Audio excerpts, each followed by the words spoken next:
കേരള കോൺഗ്രസ് എമ്മിൽ ഇപ്പോൾ നടക്കുന്നത് വെറും തർക്കങ്ങളല്ല, മറിച്ച് ഒരു രാഷ്ട്രീയ സ്ഫോടനത്തിന്റെ മുൻഗാമിയായ ചലനങ്ങളാണ്. LDF വിടില്ലെന്നും UDF ചവിട്ടിപ്പുറത്താക്കിയപ്പോൾ പിണറായി വിജയനാണ് കൈപിടിച്ചതെന്നും ജോസ് കെ മാണി ആവർത്തിച്ചു പറയുമ്പോഴും ആ വാക്കുകളിൽ പഴയ ആത്മവിശ്വാസമില്ലെന്ന് ആർക്കും മനസ്സിലാവും. സ്വന്തം പാർട്ടിക്കുള്ളിലെ MLA-മാർ തന്നെ ജോസ് കെ മാണിയെ കൈവിടാൻ തയ്യാറെടുക്കുന്നുവെന്ന വാർത്തകൾ രാഷ്ട്രീയ കേരളത്തെ ഒന്നടങ്കം ഞെട്ടിച്ചിരിക്കുകയാണ്. ഈ നിലപാട് മാറ്റത്തിന് പിന്നിൽ കേവലം അധികാരക്കൊതിയല്ല, മറിച്ച് നിലനിൽപ്പിനായുള്ള പോരാട്ടമാണെന്നതാണ് വസ്തുത. വരാനിരിക്കുന്ന തെരഞ്ഞെടുപ്പിൽ LDF-നൊപ്പം നിന്നാൽ കയ്യിലുള്ള 5 സീറ്റും നഷ്ടപ്പെടുമെന്നും പല MLA-മാരും പരാജയപ്പെടുമെന്നും കേരളത്തിലെ ആബാലവൃദ്ധം ജനങ്ങൾക്കും അറിയാം.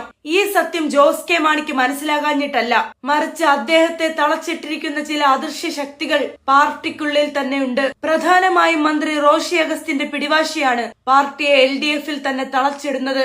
ഇതിനു പിന്നിൽ ഒരു വലിയ രാഷ്ട്രീയ രഹസ്യമുണ്ടെന്നാണ് സൂചനകൾ.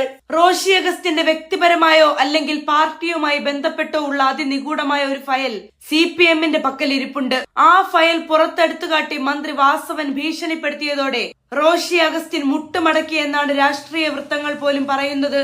ഇനി ഒരിക്കലും മന്ത്രിയാകില്ലെന്ന് ഉറപ്പായിട്ടും രാഷ്ട്രീയ ഭാവി UDF-ലാണെന്ന് വ്യക്തമായിട്ടും ആ മാറ്റത്തിന് റോഷി തയ്യാറാകാത്തത് ആ ഫയൽ നൽകുന്ന ഭയം അത്ര വലുതായതുകൊണ്ടാണ്.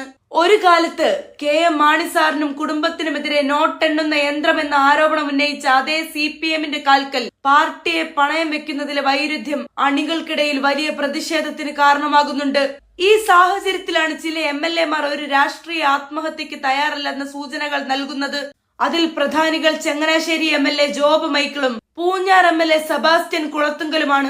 നിലവിലെ രാഷ്ട്രീയ സാഹചര്യത്തിൽ ഇവർ രണ്ടുപേരും LDF സ്ഥാനാർത്ഥികളായി മത്സരിച്ചാൽ വിജയിക്കാനുള്ള സാധ്യത 0-ആണ്. പൂഞ്ഞാറിന്റെ കാര്യമെടുത്താൽ 2021-ൽ സെബാസ്റ്റ്യൻ ജയിച്ചു കയറിയത് ഒരു അത്ഭുതം പോലെയായിരുന്നു. PC ജോർജിനെതിരെ വോട്ടുകൾ ധ്രുവീകരിക്കപ്പെടുമ്പോൾ മുസ്ലിം വോട്ടുകൾ ഒന്നടങ്കം LDF-ന് അനുകൂലമായതാണ് അന്ന് തുണയായത്. എന്നാൽ ഇത്തവണ ചിത്രം മാറും. മുസ്ലിം വോട്ടുകൾ പൂർണ്ണമായും UDF-ലേക്ക് മടങ്ങുകയും പരമ്പരാഗത വോട്ടുകൾ അവർക്ക് ലഭിക്കുകയും ചെയ്താൽ UDF സ്ഥാനാർത്ഥിക്ക് വിജയം സുനിശ്ചിതമാണ്. കോൺഗ്രസ് PA സലീമിനെ പോലെയുള്ള ജനസമ്മതിയുള്ള നേതാക്കളെയോ അല്ലെങ്കിൽ ടോമി കല്ലാനിയെ പോലെയുള്ളവരെയോ നിർത്തിയാൽ സെബാസ്റ്റ്യൻ കുളത്തുങ്കലിന്റെ പതനം പൂർണ്ണമാകും. ഇത് തിരിച്ചറിഞ്ഞുകൊണ്ടാണ് അദ്ദേഹം പാർട്ടി മാറി UDF-നൊപ്പം ചേരാൻ ആലോചിക്കുന്നത്.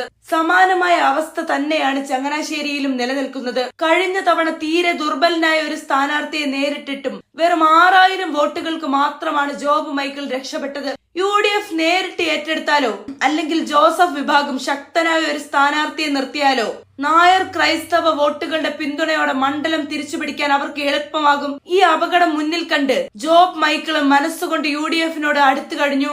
ജോസ് കെ മാണി നിലപാട് മാറ്റാൻ തയ്യാറായില്ലെങ്കിൽ സ്വന്തം നിലനിൽപ്പിനായി പാർട്ടി വിടുകയല്ലാതെ മറ്റു വഴികളില്ലെന്ന് ഇവർ ഉറച്ചു വിശ്വസിക്കുന്നു. അണികളിൽ ഭൂരിഭാഗവും ഇതിനോടകം UDF-ന്റെ ഭാഗമായി കഴിഞ്ഞു. ബാക്കിയുള്ളവർ നേതൃത്വത്തിന് മേൽ കടുത്ത സമ്മർദ്ദം ചെലുത്തുകയാണ്.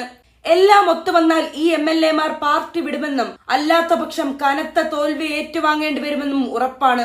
ജോസ് കെ മാണിയുടെ രാഷ്ട്രീയ ജീവിതത്തിലെ ഏറ്റവും വലിയ പ്രതിസന്ധിയാണ് അണിയറയിൽ ഒരുങ്ങുന്നത്.